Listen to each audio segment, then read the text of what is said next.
you.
Welcome back, Titan Esports viewers, to week 4 of Conqueror League. We have two heavy hitters coming here today. Conspiracy Esports versus Syndicate Coke, both sitting 3-0 in their series record. I believe 6-0 Syndicate Coke to 6-1 game record for Conspiracy Esports here today. My name is Swifty, joined here today by Shore. How you doing?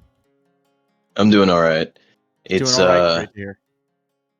Yeah, I mean, it's always great to see a really, really top-tier game happening and getting into draft here. Do you have any expectations from these teams here? Any picks that you should be looking out for as we see Ash get banned? As we see Ash get banned, to be quite honest with you, nothing in particular that says, you know, I don't know. Oh, I don't know if there's any immediate power picks. There are stereotypical, or prototypical rather, B1s that we've seen a lot. I think from Conqueror so far. One of them being banned away immediately is Jinx. I think that's an incredibly strong champion. From my understanding of these junglers, they both play a little bit more aggressive style junglers. At least from the scouting I've been able to look at, I see Nidalee as something that appears a lot for Conspiracy Esports jungler, which is not something you see a lot in this elo. So maybe we're gonna see some more heavy hitters in the jungle here, some more loose cannon picks here, high action, high impact stuff. So we're gonna get into the first pick here, B1. We'll see if it's something cool like that. If not, totally fine. But a lot of the very popular B1s and Flex is taken off the table early, but it ends up being a Zoe. Interesting. Yeah, Zoe B1 is interesting. You've got the sleep for setup, obviously, with an aggressive jungler, but she also is just a very flexible pick. Obviously has that poke style, as Morgana is going to be the first answer here. Now, typically this is obviously a support pick, but we do see it flexed around sometimes. It would be a bit odd to... Interesting. Yeah, it would be a bit odd to take support so early, I feel, but Xin Zhao here, strong pick, pairs really, really nicely with enchanters, and especially something like the Morgana Black Shield. He really likes it because he gets to just sort of play whatever he wants. Yeah, Wind becomes lightning into an audacious charge with a black shield on you means that you're not going to have your engage shut down very easily. Followed up by the ultimate is just a really, really good disruption tool. It's going to be answered with the Wukong. Okay, so we have actually more two or prototypical junglers, right? Bruisers, engage, catalysts can make things happen early game. Wukong, I think, is a good answer into Xin. I think it scales marginally better. But again, we see the ADC pickup in response to Syndicate is Xayah, whose ultimate is an incredible defensive tool and is very, very good at stopping engages like that. And the answer from Syndicate Coke going to be Sivir. Okay, so a little more scaly, a little more reserved in lane. Great wave clear. It's funny, the order of picks here is interesting to me. I mean, these comps seem relatively, standard for what the meta is, but to see a mid responded with a support pick, unless this is something crazy like a Morgana mid, or they know that that's a Zoe support, something crazy like that, it's interesting to see this order of picks here. Yeah, I gotta agree. I do like the Sivir here. It sort of provides a middle ground where you're not fully taking another enchanter, obviously, but you do still give that Xin Zhao some more utility to move around in these fights, as we'll see Ornn come out, and that's some engage that you really wanted to sort of pair up with the Xin Zhao and let him get in there. Yeah, absolutely. Yeah, we're seeing a pretty standard, this looks like a front-to-back sort of comp from Syndicate Coke, right? Your Ornn is an excellent sort of fight starting tool. Sivir's going to be just a really good mid to late game. And like you said, I really like the Xin Morg combo. And here's here's now where we get to see, I guess, if Morg is possibly mid or support. Because we see the Nami, which is definitely support. Zoe is 100% mid. And the fact that they're holding this pick makes me interested. So, I mean, Swain is probably mid, but I mean, technically, again, this could be flexed. We'll see in a short while here. But okay, what do you think about these two drafts, just on paper, in a vacuum? So in a vacuum here, I really, really like Syndicate's draft. I think I like the first 4 picks out of Conspiracy. I just don't think the Nami really fits. You can obviously use the speed boost from her tidal wave to really get in and engage, but it feels like you don't really have to against this comp, right? And especially with a Zoe, you don't need snap engage in that same way. You more want something like a Wukong that can go in and be a big threat after Zoe has removed some of that health off of those health bars and gotten them really low. So I think overall, I like the team fight fantasy of Syndicate's draft over Conspiracy here. Yeah, I think I would have to agree with you there. It's almost like Conspiracy's running like a quasi poke comp, but like has disengage tools, has a few follow-up tools. You know, if there is like a member taken out in a 5v5 situation early before a big fight breaks out, I do think they have the tools to sort of then capitalize on a 4v5 or a 5v4 rather situation. But yeah, I think I do have to agree with you there that looking just at these on paper, Orange Sivir Swain is just really not fun to play into. You know, it is Swain support in a team fight situation. It is Swain support. I don't know why I had an inkling that this might be something wacky. But I think it was Swain just because support. Morgana was picked so early, right? That it felt like it had to be an answer to Zoe. Yeah, that's why, you know, the comment about it seems odd that a mid lane Zoe would be answered with the support Morgana. I understand the idea of wanting to take Morgana Xin Zhao, but then again, when you think about it, how often do you see in coordinated play like Morgana Xin is a go-to R1 R2 pick? Like a combo rather? It's not super common. Like I understand the ideology behind it, but I don't think it's, you know, something that's so incredibly powerful that teams are actively seeking it out. But then again, teams have their own identities, teams have their own compositional styles, you know, their little nuances and what they like to play, you know, compositionally and just individually. So I can understand it from that perspective.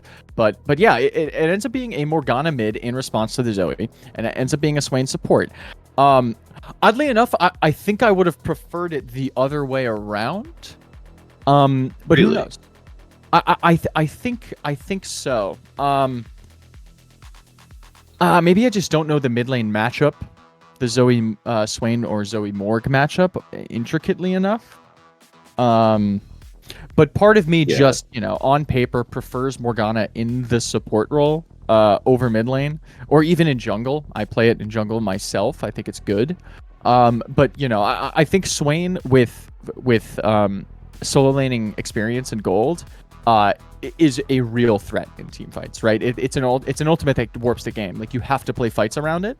And I don't think Swain's support, you know, just with the gold economy of support as a role, I don't think it has the same effect on team fights. A lot of the times you can just say, screw it, we're fighting through the Swain ult.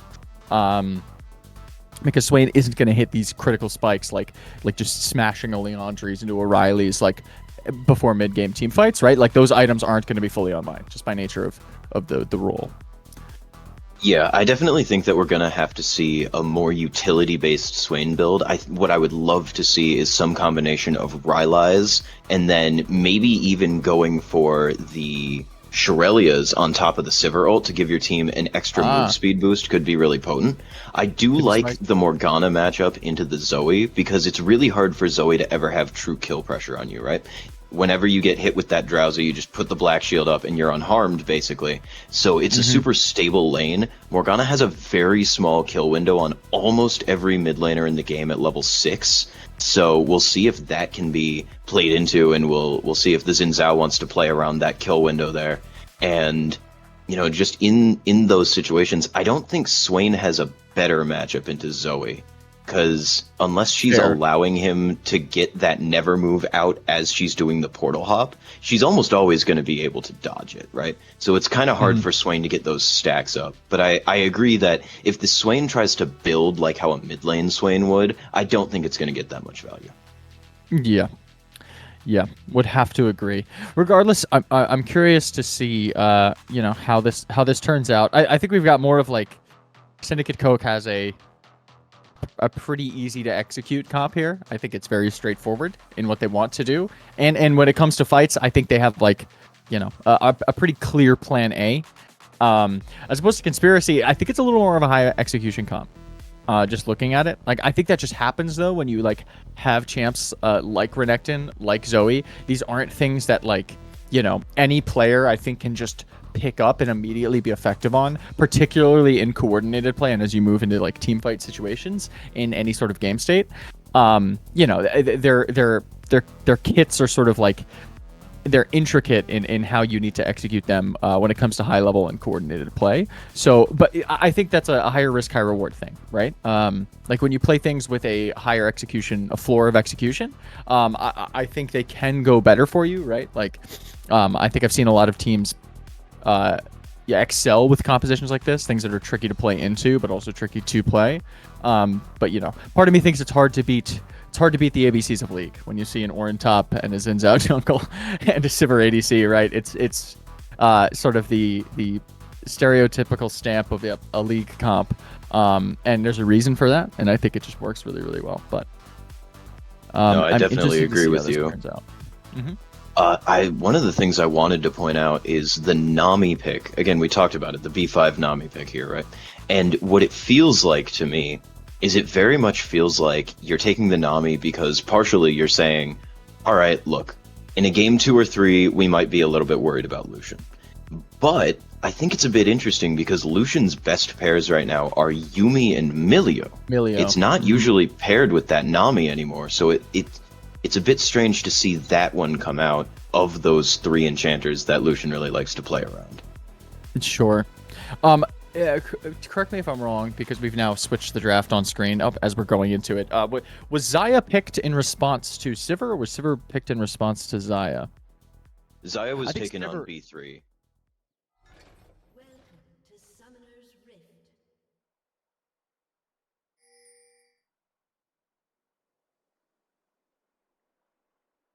30 seconds until minions spawn.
if Xin Zhao stayed on the edge of that Oracle lens, he actually would not have been spotted by the Dying Ward, and they wouldn't have had confirmation that it was Xin Zhao who was in that area killing that ward.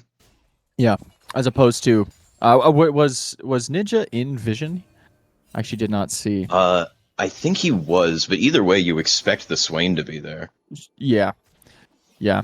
We actually, I'm looking in the corner of my screen. We've got Duddy Brains on the Wukong just soloing dragons, really to no one's knowledge right now. It looks like it's going to go over, but Xin Zhao is in the wings, but I don't know. I think Conspiracy's aware of that, but interestingly enough, they're not going to go for a 3v3, which seems super, super winnable for the side of Conspiracy here. It's just going to opt to keep sequencing camps, and he goes to the Raptors into the Krugs, which is, the safer play, but I think there's a pretty clear avenue into actually applying active pressure bot side and keeping the Sins out further behind. But regardless, it looks like the Wu is going to opt for the chill play, the safe play, just going to go, you know what, let me keep cycling my camps. I got the dragon. That's a win enough.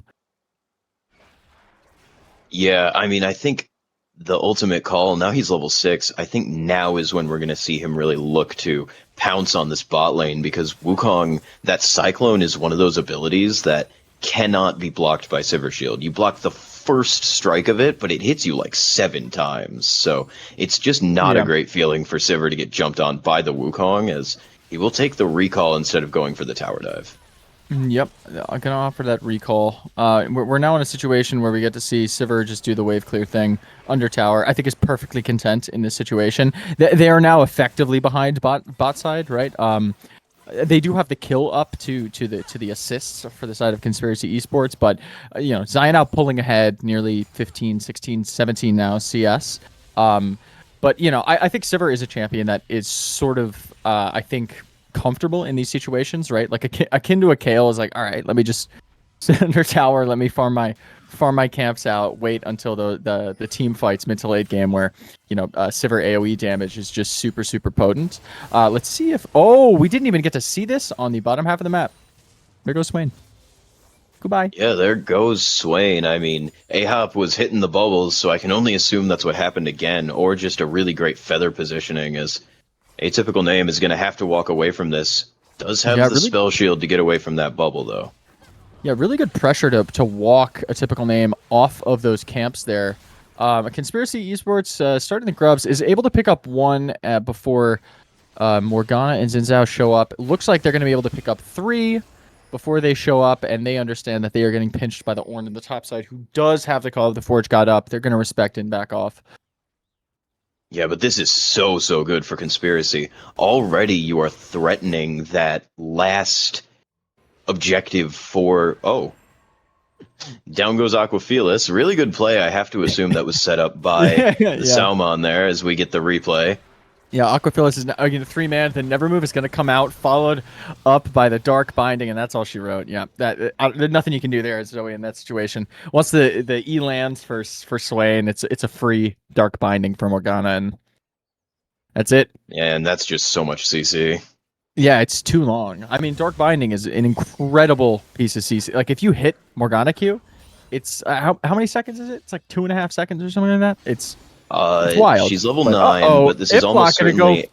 Gonna go for an invade. Is gonna hit the bubble. Is gonna have to pop the ultimate, but it might not matter. It is going to matter, as he's going to have to flash and hit that blast cone to get out of the way. A little bit of a sort of zealous call there to go for an invade without vision or priority in either mid or bottom lane.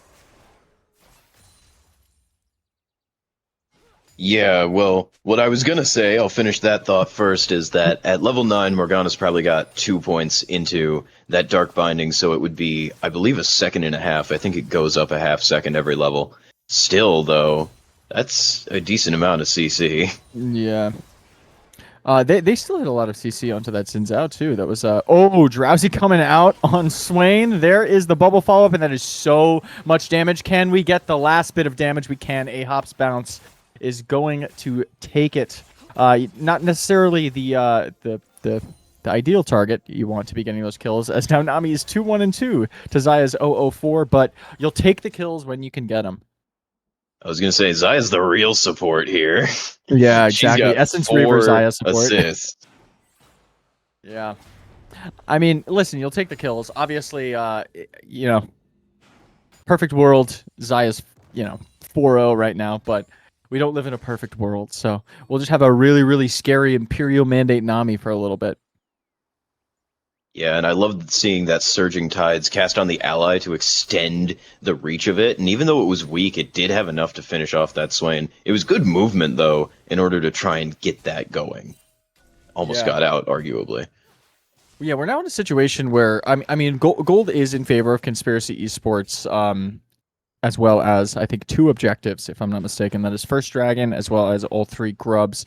So they have the feat of strength for the first 3 kills. They are this dragon that is spawning right now away from securing the objective feat for the feat of strengths. Conspiracy, I think, is comfortably in the driver's seat here. Again, it's anyone's game. Anyone can make mistakes as soon as these fights break out, and we already discussed in draft how strong Syndicate's team fight is. But again, their team fight is much harder and significantly harder to execute when you are playing from behind. So we'll see if Conspiracy is going to go for an answer here, and they're going to send a TP. They Renekton's going absolutely in. are. Uh-oh, but Aquafelis is now on the wrong sort of side of this, as Syndicate's getting pinched. Morgana is very low, but it looks like everyone's just going to sort of walk this out. We might get a re-engage. There it is. Call of the Forge God coming out is going to hit Espada on the Renekton. Tidal Wave is also going to come out. The Swain ult coming out, but Espada is just taking too much damage on the front line. We have the ultimate popped from Xin Zhao, but it is not quite going to matter, as he is going to be able to take out 1 champion. Zaya takes out 2 now, taking Xin Zhao out. Another bubble comes out on 2 members. A huge Drowsy as a Blade Caller is going to follow up, but there is just, I think, too much damage coming out from Syndicate Coke here. And a flash from Aquafelis is going to pick up the kill on Ornn, and that's all I think that's going to happen. A lot of just sort of back and forth solo kills that fight. A little bit hard to play by play that one. Yeah, I can definitely tell that it was a bit rough. I mean, the fight was all over the place.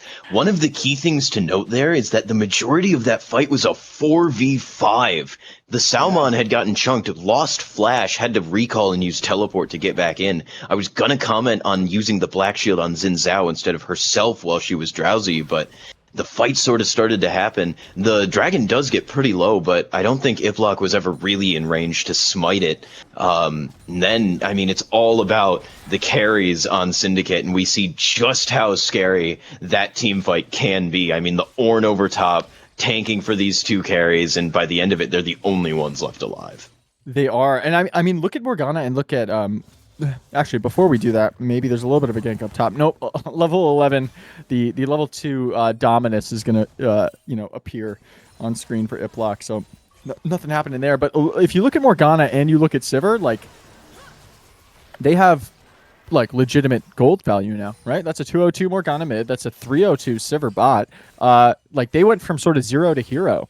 I think in this. Yeah, this game Zaya state, kind of right? doesn't care though. I mean, Zaya doesn't necessarily care. She also got 2 kills right? in that fight. She also got 2 kills, but my point being, this was a 4-2 game, right? Prior to this, I don't think Syndicate was in a position on paper that it sort of mattered. But oh my sweet Jesus, typical name is going to take that much damage. That's why Zaya doesn't care. That was a lot of damage. Yeah, that was sort of what I was talking about. This tower is dead, right? I think in a vacuum, absolutely, she does not care.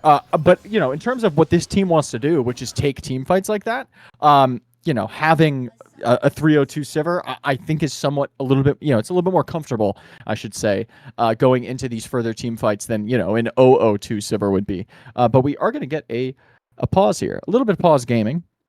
Welcome back. Yeah, and it looked like, hey guys, it looked like that pause was because Espada on the Renekton did end up disconnecting, so hopefully we'll get him back soon.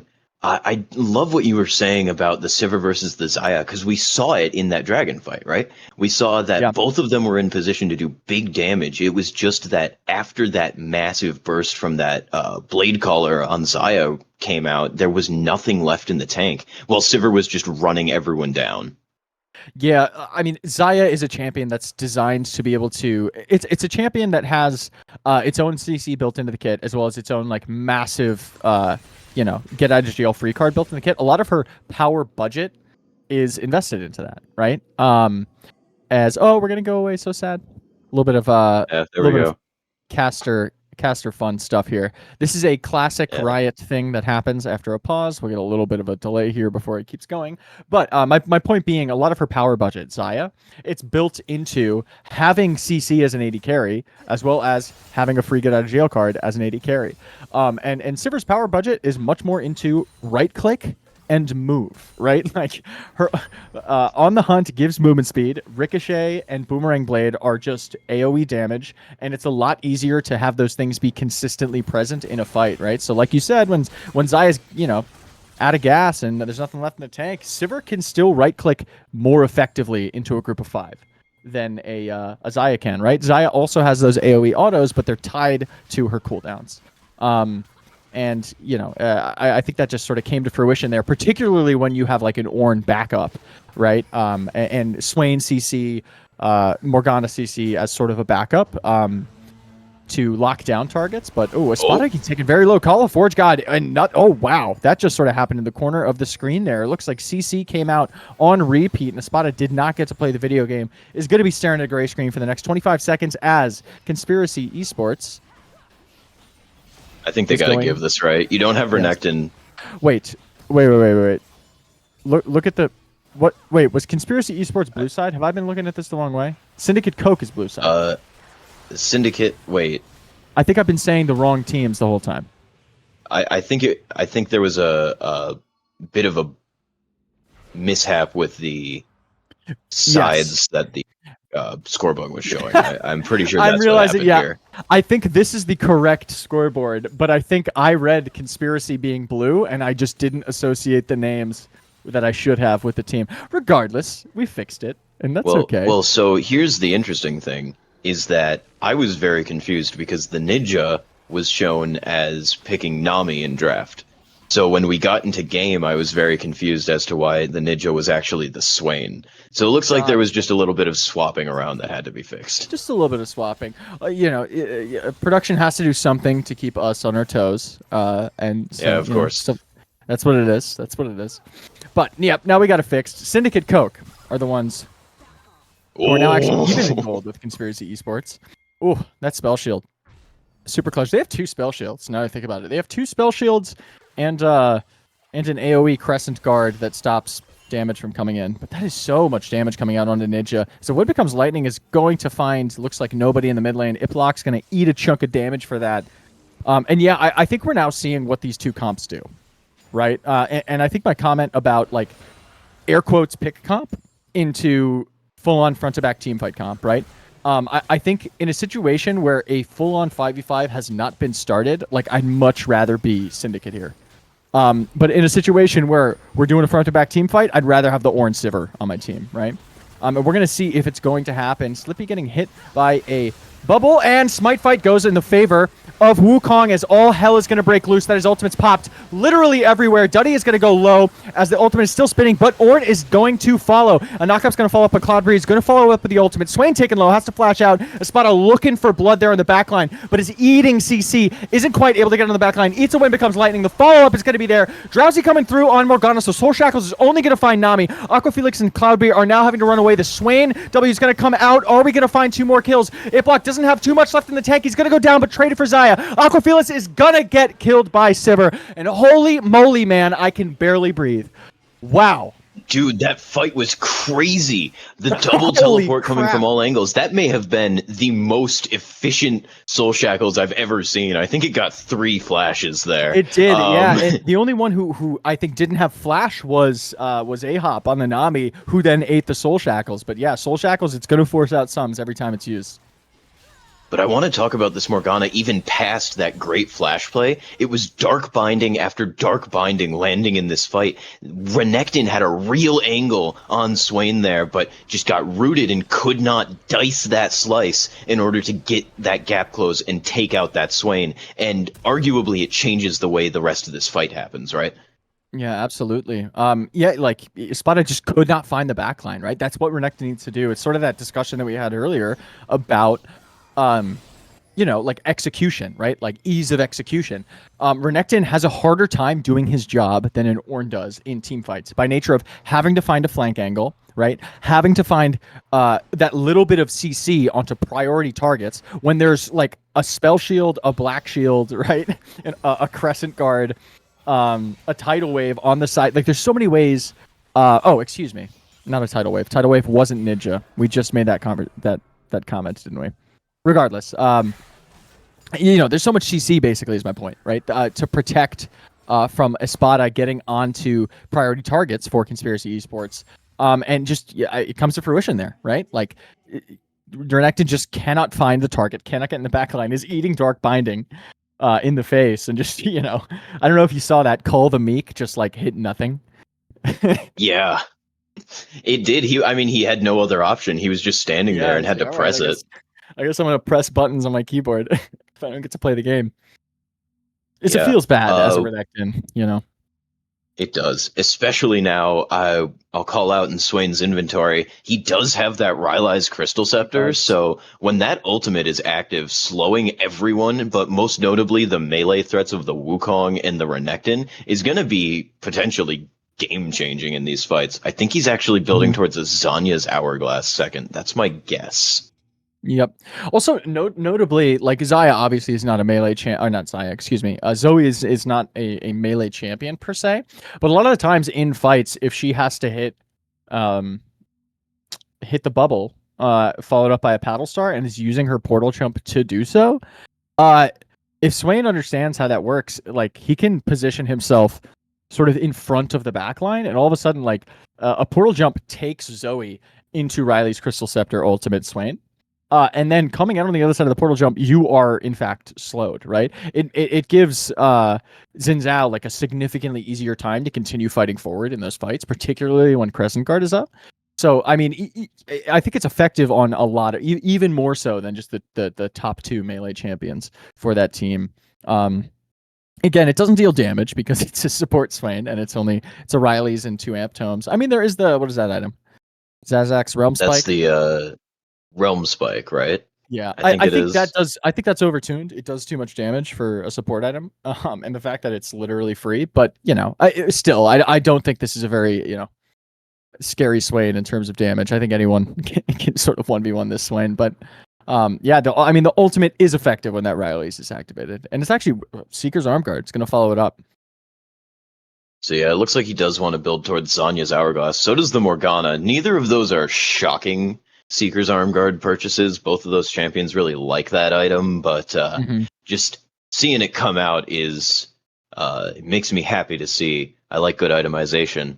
Speaking of itemization, I don't know how familiar you are with 80 carry itemization, but I'm looking at somewhat. I'm a jungler player, so I'm looking at the best items that these 80 carries can build.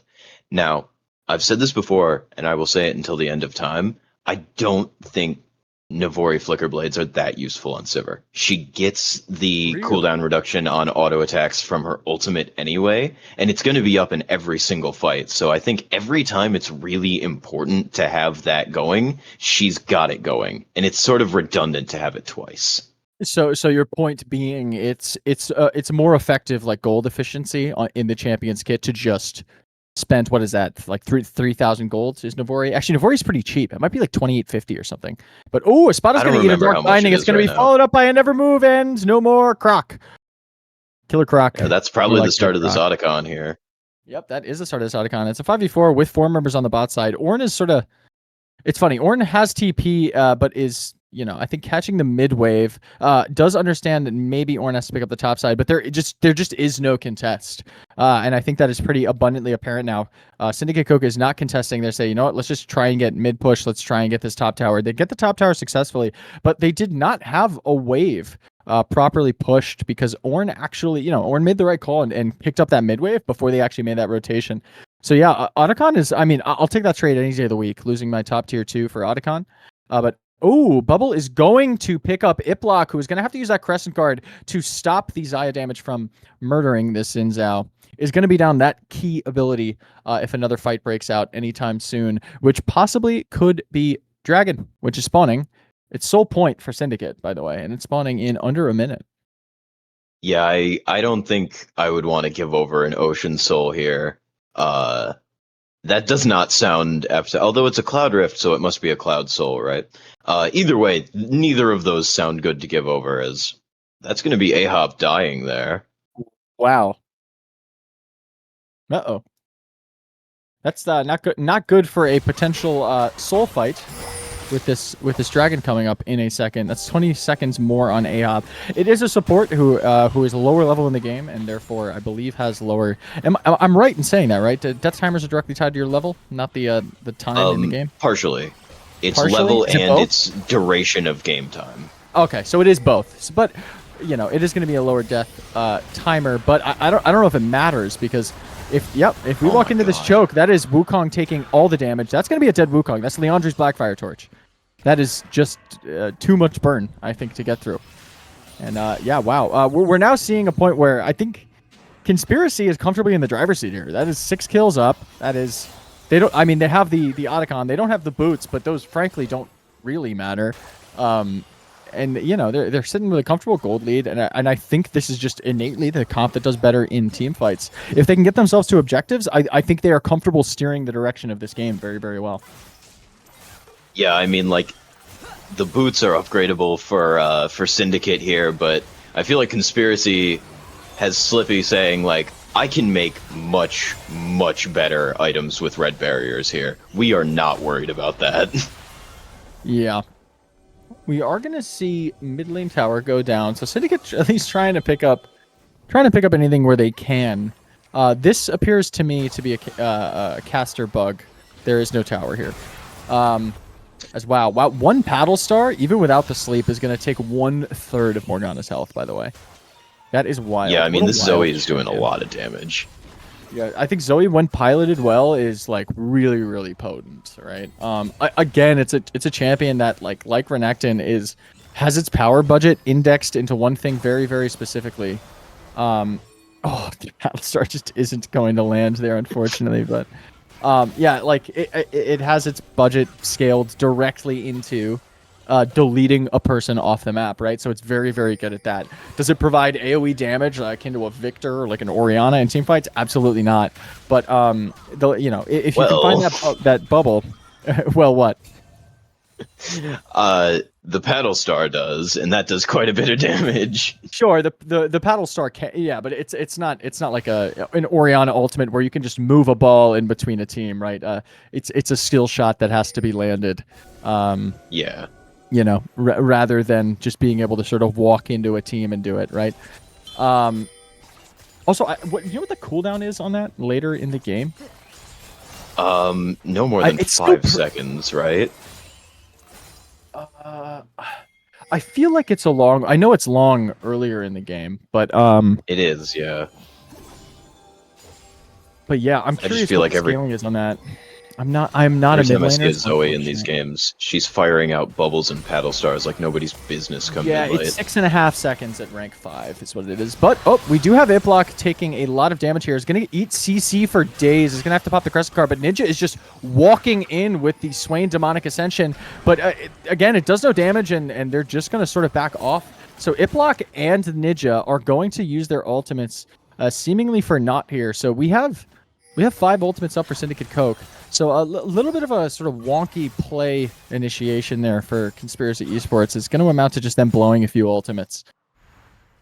Yeah, I think that's the key here, right? Is you didn't have to invest any ultimates of your own in order to make that happen. Obviously, the portal jump doesn't really count, but you've got your Renekton pushing, you've got a theoretically advantageous fight scenario here, and I really like the position Syndicate is in right now. They're not down too far, and they do have a lot of threat on the map. Yeah, they are maintaining this like 3k gold differential, right? So and as a game goes later, like 3,000 gold matters less at 20 minutes than it matters less at 27 minutes than it did at like 22 minutes, right? So if they're able to sort of maintain this distance here in gold disadvantage, it's better for them as time goes on, right? To counter my own argument, though, you are dealing with an Ornn and a Sivir who scale particularly well. I don't know if I can say the same about Syndicate Coke's scaling, relatively speaking, particularly as fights more and more become team fights as a game goes on longer, right? Just sort of the nature of League of Legends, right? Laning phase disappears and teamfight phase just happens. So, and in my opinion, that's sort of Conspiracy's wheelhouse here with this composition. But again, like you said, I think Syndicate Coke has been doing a good job to sort of mitigate any advantages that Conspiracy does have, and we're going to see possibly if that's going to come into play here as a possible fight might break out. This is two teams just sort of dancing around each other, but Drowsy is going to get eaten. Black Shield is a broken ability, is going to stop that. That could have been a very dead Ip block had Black Shield not been an item, or an Ip block who's dropping Crescent Guard just to save his own life, right? Yeah, I mean, that's such a different fight. As I was gonna start to criticize Syndicate or not Syndicate, sorry, Conspiracy for taking River here so early into a Zoe that's just gonna be poking you the whole time. But it looks like the push towards the mid tier 2 means they're gonna kind of just get away with this, and yeah.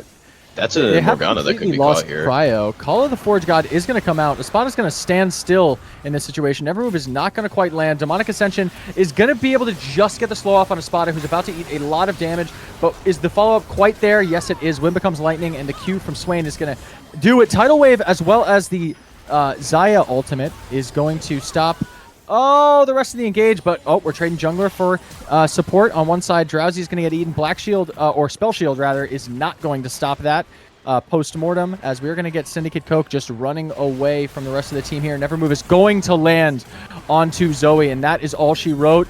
W is going to happen for Wukong over the wall, is just going to be able to save this monkey's life, as we are looking at a Conspiracy who's going to push down mid and maybe go for an inhib here. Yeah, I think the Sterak's did quite a bit to help save him there. Otherwise, I don't think this Ornn cares about that turret at all. He's just going to keep walking at you. Yeah. Yep. And we're going to... Oh, no. Oh, no. That's a lot of CC and damage. Jeez Louise. Yeah, there's that Sivir damage. I'm curious to see, once we get items back on the screen, if Navori was picked up. That didn't look like a Navori Sivir. That looked like... She went bloodthirsty. That looked like something that hits hard. Yeah, or Essence Reaver or something like that. I would actually love Essence Reaver here. It was a Lord Dominic Guard. Okay. Yeah. Not oh, the item. Man. Oh no, Duddy, you are in the wrong place at the wrong time. Is gonna have to burn, not Flash, excuse me, Clone, to get out of that one. Excuse me, not Clone. It's called Warrior Trickster. But it makes it is indeed. It does make fun. You were talking about Lord Doms. Yeah. How do you feel about that item? I don't know if it's necessarily the most optimal here for Sivir, considering the enemy composition here. Like, Ornn is playing on your team, not the enemy team. Like, you're playing into a Renekton Wukong. I think it's better into Wukong than it is into Renekton. But I honestly think flat-out damage and the ability to just destroy a target as soon as CC comes out is a lot more potent than having armor penetration and lower amount of AD. Like Morgana has good damage, but doesn't have insane teamfight damage, right? I think Sivir... And Xin Zhao doesn't necessarily scale very well. Swain isn't going to deal damage. It's a support Swain. I think Sivir is a lot of the teamfight damage. And I would rather have seen something like an Essence Reaver with just more flat-out damage than I would have, an LDR. Like, you're not dealing into a lot of armor-building champions or armor-stacking champions. So, not my favorite. But I don't know if you do have a different opinion. So it's actually really interesting. I cannot speak as to if this was true before the durability update in 2022, but ever since then, it's actually been like the most effective purchase you can make as an AD carry is just grabbing that armor pen. Is it not more effective into a Nami, Wukong, and Renekton, who has, both Wukong and Renekton go Conqueror, but Call the Meek has great healing on it. Wukong has Stone Skin passive. Is it not more effective to just go Mortal Reminder? Just outside of the damage versus armor pen conversation. Is it not more effective to go Mortal Reminder? It actually is just straight up better to go Mortal Reminder. In this game, it's like arguably not quite as good because there's no Sundered Sky on either of the AD melee threats, and like Nami is building more utility than support, but it is just almost always going to be better unless you have to burn through like an Ornn or a Cassante to go for that Mortal Reminder. That's why we see it in Zaya's inventory, right? You're trading. You're getting 5 more armor penetration, 5% more, right? Mortal Reminder gives you 35% armor pen as opposed to 40% armor pen from Lord Doms. But you don't get heal cut. Like and like there are no true tanks on the side of Syndicate Coke. Yeah, well, in like Sivir is so good at applying that heal cut here that it's just a bit awkward to not put it on her, because if you like if for some reason this game gets really difficult for the side of Conspiracy, having that heal cut is a nice barrier to like just sort of keep Syndicate out of it, right? Yeah, the only heal cut we have, and I mean, I'd like to just add a caveat to my sort of devil's advocacy here in this conversation. Like this isn't a team that's like Mundo and like Soraka. You know, it's not like out the wazoo healing. It's just enough healing that there may be points in the game that you notice that it has an effect on the outcome of fights, right? It's just enough. Anami, Renekton, Wukong, they are healing champs by nature of something that they do in their kit. They're not the craziest heal champs in the world, right? So we've opted, the Ornn has taken Bramble Vest, which is an inactive form of heal cut application, Grievous Wounds, in that it requires the enemy to do something, which is hit the Ornn. Teams that and players that are in tune with this and that sort of idea can play around your heal cut if you have Thornmail or Bramble Vest, right? You cannot play around a Mortal Reminder or an Oblivion Orb. It's active heal cut, meaning I do something, heal cut happens. So to me, it's just I would have again preferred to see a damage item. I think I'll die on that hill here. Like I think Essence Reaver would have been gnarly. Right, and I do agree with your point about Navori. I think that's a fair statement to make, right? Like you don't necessarily need to index into it when you can just use that gold more efficiently in damage. But if we are going to go with an armor pen item, if they feel it's necessary, even though I see like no armor items built for the side of Syndicate Coke, it's certainly Mortal and not Lord, right? Yeah, I mean, you're hitting all of the points. Yeah. I think probably the best third item here is just like Bloodthirster, because it's a win more button. Yeah, exactly. But if you and again, the reason I think Navori is so bad as that slot for Sivir, yes, you want some attack speed, right? Phantom Dancer just is so strong in that regard. Yeah. Like it ghosts you, it gives you the attack speed and move speed all the time. Like Sivir loves that item. And people just sort of get blinded by the siren song of having a little bit more frequent spell shields that I think we see it a lot, where they sort of bypass other options. I mean, realistically, and especially in coordinated play, you're not spell shielding more than once in team fights. When it's coordinated, and this is Diamond 4 cap, right? This is not IBSG. Like these are talented players who know what they're doing. Realistically, spell shield shouldn't have to be used more than once, maybe twice in a team fight, right? And so using an Navori just so you can spell shield like 3-4 times in a fight, like, are we ever going to get to that point, right? If we play the fights properly, it shouldn't actually happen, you know? I mean, especially with a Morgana, right? You've got the Black Shield as well. It feels impossible. Yeah, like you're more... Like, I think you get more value as a team if Morgana just indexes into like an AP and ability haste build, right? And then just spams Dark Bindings, spams Black Shields. It's super strong in fights, right? We are going to see Conspiracy. Back to, I guess, the game at hand here, as we're getting carried away with our theory crafting and sort of theoretical discussion. Yeah, what's actually happening. Yeah, which, don't get me wrong, I absolutely enjoy. It's part of the reason I'm sure we're both casters, is we enjoy the theory behind it. But... we are going to see Conspiracy, who is now, again, like, it's what, 9,000 gold, 8,000, excuse me, and they are comfortably, again, in the driver's seat, I think, after these handful of team fights. The comp that, is doing what we had anticipated it to do, and now we are seeing a Syndicate Coke who is going to have to find some sort of opening, I think, in between big fights, right? And what are big fights right now? To me, that's objectives. When I think, okay, what's going to drive and force a team fight? It's stuff like Dragon coming up. It's stuff like Baron coming up, right? And when those things happen, I think you'd much rather be Conspiracy Esports than Syndicate in this situation. So if I'm Syndicate, I'm looking for any means to make a play happen while you can catch this Conspiracy Esports team off guard.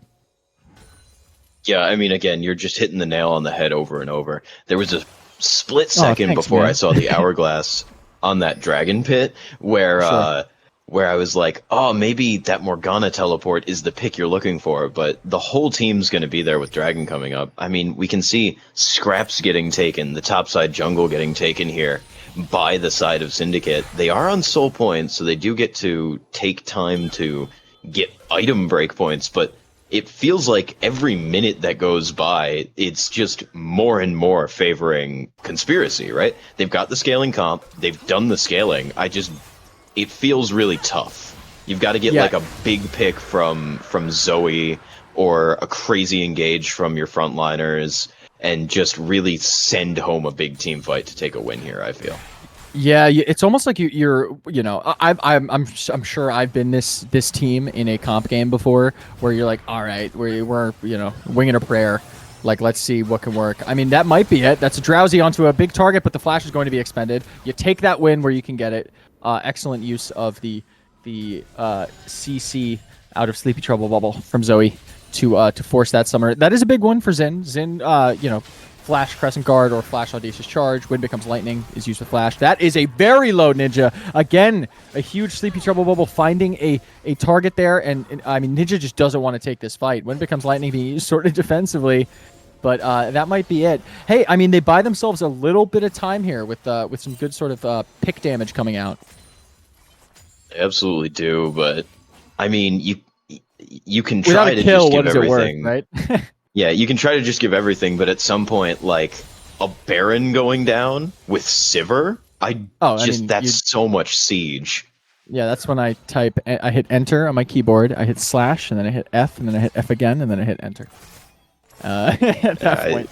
I think that's probably the appropriate thing. Oh, jeez Louise. That's so much damage coming out of both ADCs, but the follow-up is going to find a typical name that is a huge target. Orin using Call the Forge God, but is asleep. Is going to be up in time? Not going to be up in time to get that follow-up. We are now getting a support v support battle that I think Swain is going to win. Black Shield is going to be used on the Sleepy Trouble Bubble. Ahop is going to lose that, but has to use the Zoni's Hourglass. Are we going to be able to see it?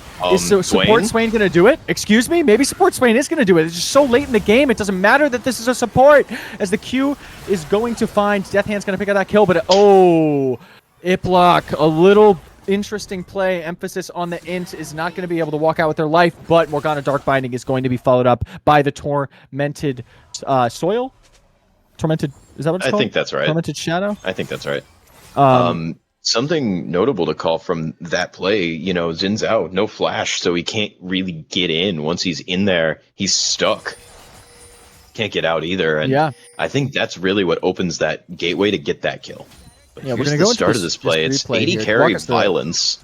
Yeah, ADC on ADC crime. Wow, yeah, they find a really good angle there. Iplock sort of just battling a Spada in the backline, which is just good for the Renekton here. Sleepy Trouble Bubble is going to stop Call of the Forge God. Crescent Guard is completely wasted. Sorry, Iplock. I'm just going to call it like it is. A good never move to sort of stop the Espada from following up. And Ahop, don't know what you were doing on the backline there, trying to 1v1 a Swain. It's a level 15 Swain, like, how much gold is on this side of this team? It was like 65,000 gold as this fight broke out. Something like that. I think they find an excellent angle. There's a few interesting plays, interesting plays here, I think, from both sides, but it goes in favor of Conspiracy Esports. Just more people end up dead by one, but a handful of really good picks. I mean, you'll take the win, right, if you're Syndicate, at least in that initial engage. It's interesting that they forced so hard on the follow-up. Yeah, something that's pretty important to note as a fight breaks out here. Oh no, Ahop getting taken so low. Cloudberry gonna follow, does not have the Feather Collar. Oh no. Okay, Wukong is there's just no more health left on this Wukong. Cannot survive this damage of this late game composition, late game team fighting composition. Now there's only two members. It's Espada and it's Aquafelis. There is just no way. This is Baron active on a Sivir, and there are only two members versus 5 up Syndicate Coke, you guys have to find the most perfect trouble bubbles and paddle stars in the world. Espada's going to eat a never move, is going to eat a dark binding, is going to get punched in the face by Ornn. Steric's Gaze is going to get popped, but the knockout followed up by Wind Becomes Lightning is not going to be enough. Espada's going to sit in base and watch the defeat screen come up. Conspiracy Esports taking game one of this series. Yeah, that was really well done. And I mean, by that point, we talked about the Baron with Sivir, and it just is so hard to fight it because you're never, ever killing that wave before she's pushing it with the On the Hunt if she really wants to get that wave into you, and just with Sivir's general wave clear. So really good play all around from Conspiracy in game one here. I think they did a great job of executing where they needed to in their comp. Yeah, absolutely. And they sort of, I think they were okay with conceding a little bit of lane pressure early. I think that is understandable with this comp, right? Morgana does not have an incredible amount of lane pressure just by nature. Ornn is a scaling champion into a Renekton lane bully. Sivir, again, wants to buy time. The only real go button, I think, on your team is Xin Zhao, who's an early game tempo jungler, right? Wants to set the tempo and game pace. So I think they were fine biding their time early and waiting for those positions where they could be the better team fight composition and just show up at a dragon, show up at a baron, play the fight front to back and win. It makes me, think about one of the first things we said in draft and one of the first points I brought up, which is this idea, and shout out to Freedom Potatoes, who is another Conqueror caster here on the Titan desk. He brings up this point of ease of execution a lot, right? It's something that comes into play, I think, far more than a lot of people realize. Even as you get into higher and higher ranks, I'm playing in Vanquisher, the M100 cap league, and you're dealing with very talented players, but ease of execution and how easy is it for your comp to do what your comp does on paper comes into play so much, right? You see it in pro play too. And I think they drafted something that is a very, very straightforward game plan and a very effective game plan at that. And, we're looking at a victory screen for Conspiracy Esports here. Yeah, I mean, it's just so great to see a team that understands where its bread is buttered, right? You talk about getting to those win conditions, and that's what we saw from Conspiracy. But I also want to call out that Aquafelis and Cloudberry on the Zoe and the Zaya, they did what they had to do, right? They did everything they were supposed to do.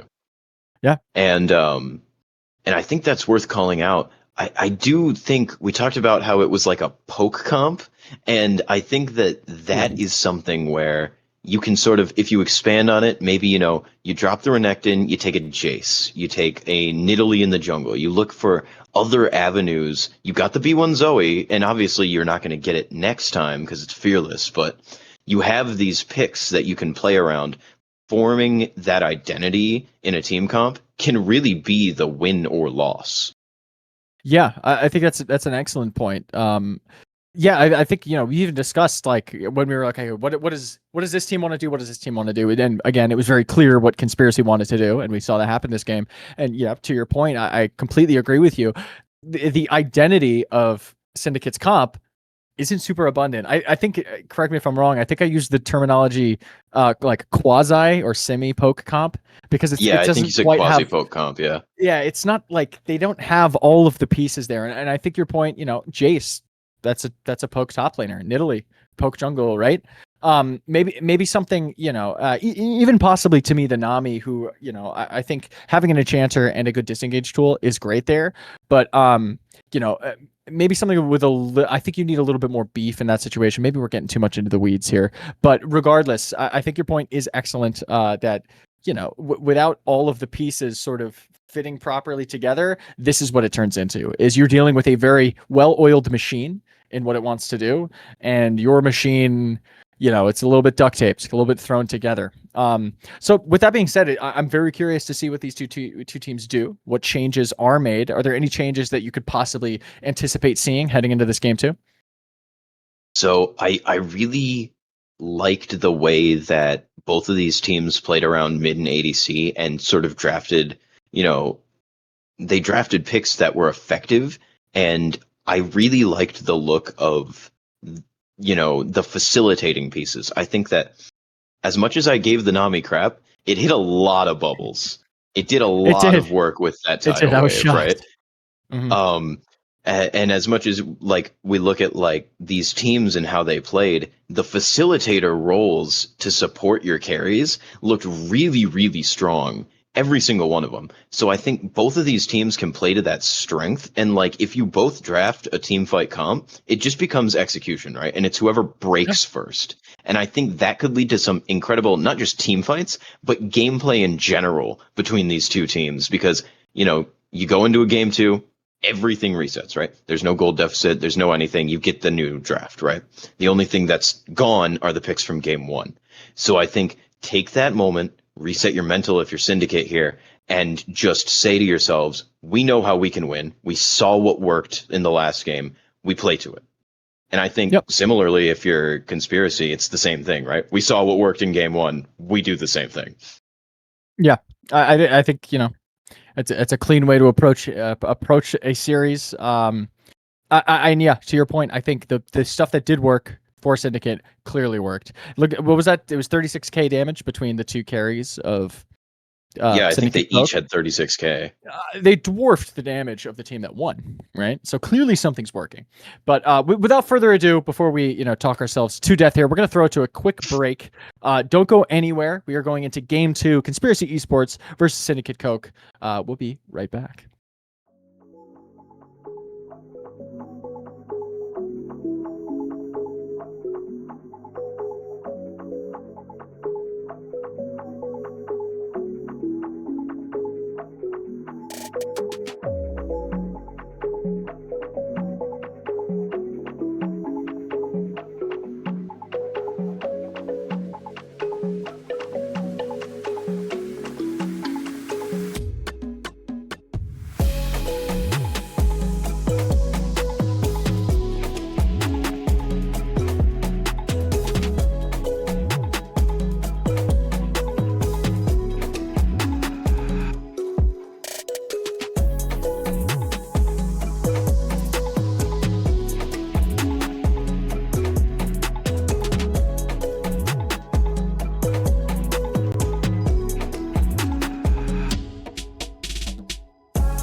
Welcome back, viewers, to Titan Esports Conqueror Week 4.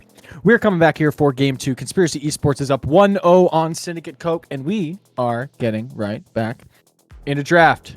Sure, what do you think is going to happen? What do I think is going to happen? Well, like I said, I think that the facilitator roles work really, really well here to support the mid and the AD carry looks. So I'm going to expect on 1-2, we're going to still see junglers coming out, right? But I want to see a tankier variety of junglers. I actually think that the ones we got were fine. Something like a Trundle comes to mind as something that you can use to deny your opponents from really taking an aggressive tank pick, because it just enables your Trundle to become very tanky, right? And so it could be an avenue to play through, get a pick, you know, use that subjugate, play through it. It's also just been tearing up the Rift lately. It is, and I'm, you know, I've already said it before, I'm a jungler. Trundle is one of my two favorite champions in the game. I think it is severely overlooked as a pick for the reasons you said. It's an excellent analysis. I think it's game warping in the sense that it turns enemy tanks into not tanks, and it turns your Trundle into a tank. And on top of that, it's a particularly good pick. It has like one of the best level 1s in the game, right? Chomp on Trundle is a 30 AD difference in a 1v1 situation, right? It gives you plus 20 AD and it loses 10 AD from the enemy champion. That is massive. So it's particularly really, really good into stuff like a Xin Zhao, stuff like a Jarvan, stuff like a Wukong, right? Which are prototypical catalyst tempo setting junglers. So I would love to see that. I'm going to keep that on the back burner here. We are again going to get a B1 mid, a Syndra. Interestingly enough. Yeah, and we're going to get the B2 mid as well. Here comes a Jarvan as well. So we will get to see the first jungler. But the Varus, I mean, it's flexible, right? It does so many things. So does the Hui, to be fair. So far, Syndicate keeping their options open. But it'll be the Thresh on 3. So instead of answering the AD carry, they're going to remove that support tool that can keep the Thresh safe. I would love to see a Poppy here. I would love to see a Poppy. Would be great. God, I'm so good at my job. Yes, I think Poppy is super, super good. It is obviously, for obvious reasons, very, very good into Jarvan, but it's also good into Thresh, the follow-up hook on the Q, the second cast. It is very, very good. And this is a champion that can go in 3 different roles, incredibly comfortable: support, top, and jungle, which are the 3 roles that Syndicate has open right now. To me, there is no better pick in this draft than seeing Poppy. And we're going to see a few ADC bans taken off the table. Nico ban as well, which I guess could go a handful of lanes. It's a really flexible pick. Jungle support could go mid. I've seen it technically taken bot. I have seen on hit Nico top. It's not good, but it's a thing. It exists. Yeah, it exists. It is one of the picks of all time. I'm so interested in. Okay, it'll be the Rel. I like Rel. I really like Rel here. I'm so interested in those AD carry bans because I feel like Aphelios is the best AD carry you can lock in here as conspiracy, right? Yeah. It'll be Tristana instead. I think that's fine, all things considered. I mean, not everybody, I think, pilots Aphelios comfortably, right?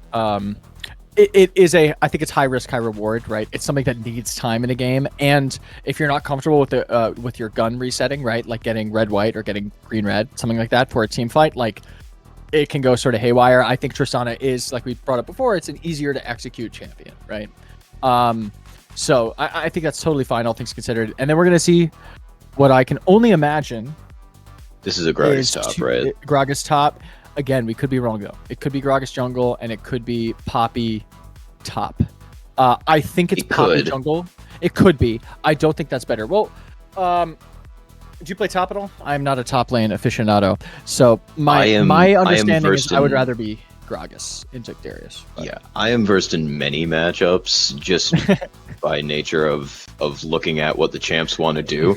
But yeah, I think top lane for Gragas makes sense. I mean, everyone and their mother knows Gragas can be super stable. He doesn't really lose any matchups super hard when piloted well. And piloting Gragas well is not as difficult as piloting some other champions that people will say just never lose, right? So I think that putting him top lane and letting the Poppy answer this Jarvan, assuming you can lock down his pathing, is just going to be really, really nice here.